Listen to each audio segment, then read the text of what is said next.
Sa bawat sulok ng probinsya, may mga kwentong pilit na tinatakasan ng mga tao. Mga kwentong hindi mo alam kung guni-guni lang ba o totoong bangungot na gumagala sa dilim. Ngunit may mga pangyayaring kahit ilang taon ang lumipas, hindi basta-basta mabubura sa alaala. Ito ang isa sa mga yon. Taong 2014 nang umuwi si Leo sa kanilang probinsya sa Negros matapos mawalan ng trabaho sa Maynila. Para sa kanya, pansamantala lamang dapat ang pag-uwi, pero ang kapayapaan ng baryo at ang yakap ng hangin na amoy palay ay tila humawak sa kanyang damdamin. Sa baryo nila, kilala ang katahimikan, pero minsan ang sobrang katahimikan ay may tinatago palang ibang sigaw. Sa unang linggo ni Leo, napansin niya ang kakaibang kilos ng mga matatanda tuwing dapit hapon. Mabilis sila nagsasara ng bintana, nagtatakip ng mga basag na butas, at sinisindihan ang lamparang may langis na may halong bawang.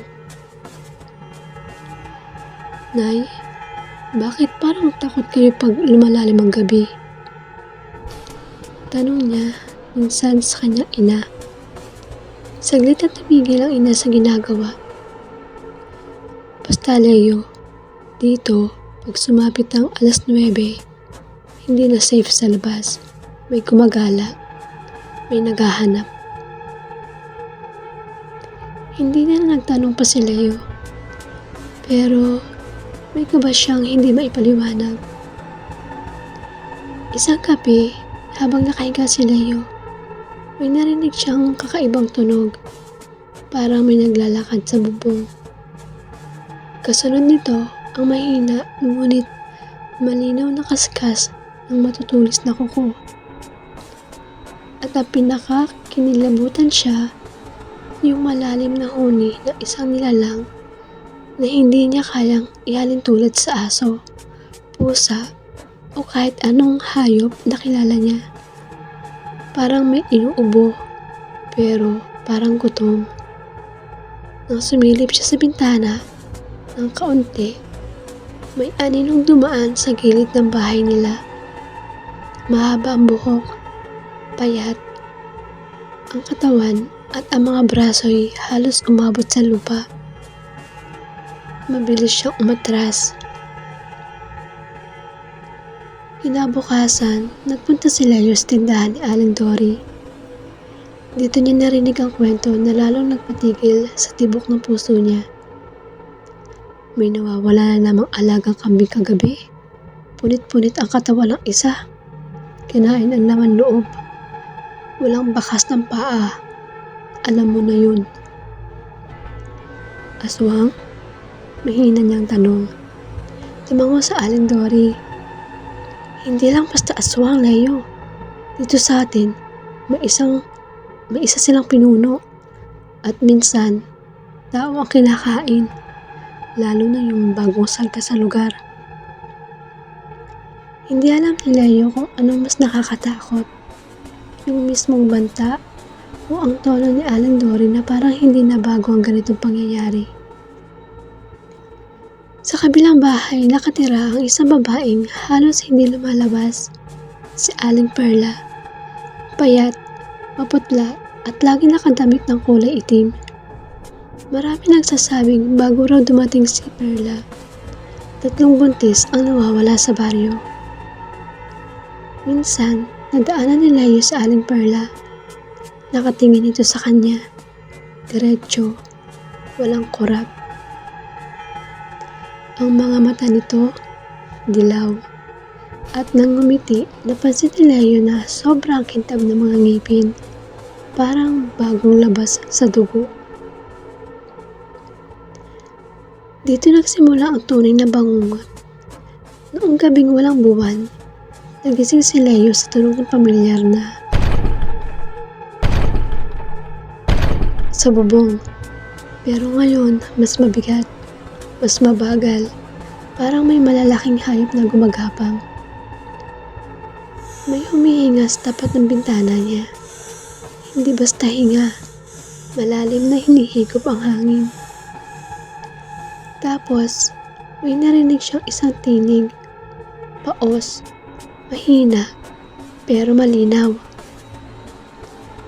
Leo, Leo, amoy na amoy kita. Nanigas ang buong katawan niya. Hindi niya alam kung sisigaw ba o tatakbo. Pero bago pa siya makakilos, may umalalong mula sa bahay nila, Aling Perla. Isang alulong na hindi galing sa tao. Biglang naglaho ang tunog sa bubong. Kinabukasan, nagkagulo ang baryo. May nakita raw na bakas ng dugo mula sa likod ng bahay ni Aling Perla hanggang gubat. May nakita rin mga kaliskis na itim na tila balat ng paniki. Nang makausap nila yung ilang kapitbahay, isa lang ang nasabi nila. Si Aling Perla ang tagapangalaga ng mga aswang dito. Siya ang tumatawag sa kanila. Siya rin ang pwedeng magtaboy. Pero kung minsan, sumasama siya sa kanila. Hindi na nakatiis si Leo. Nagplano siyang umalis kinabukasan. Pero bago siya makatulog, may kumatok sa bintana nilang 3 beses.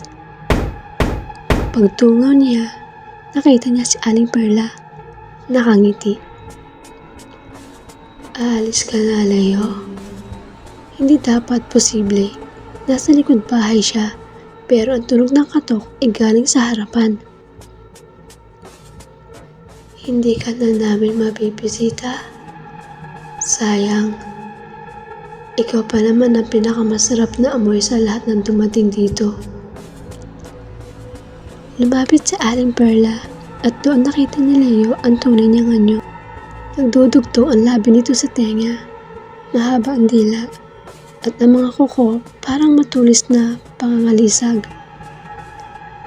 Tumakbo si Leo papasok. Sinarado ang lahat ng butas sa dingding at buong gabi siyang nagdasal habang umiiyak.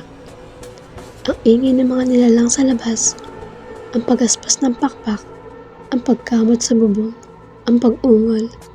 Lahat yun ay paulit-ulit hanggang sumikat ang araw. Kinabukasan, hindi na siya nagpaalam.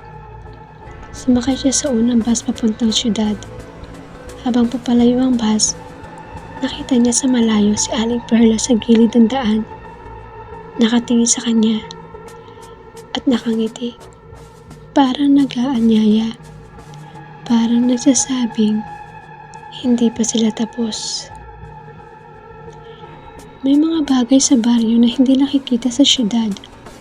Mga kwento ng nilalang na naglilihim sa dilim, nagmamasid at naghihintay. Si Leo, hanggang ngayon, hindi na bumalik sa kanilang probinsya. Pero minsan, tuwing hating gabi, nananaginip pa rin siya ng mga yapak sa bubong at ng tinig na tumutawag sa pangalan niya. Dahil ang mga aswang, hindi sila basta alamat. Minsan, sila nagbabantay sa likod ng bawat katahimikan.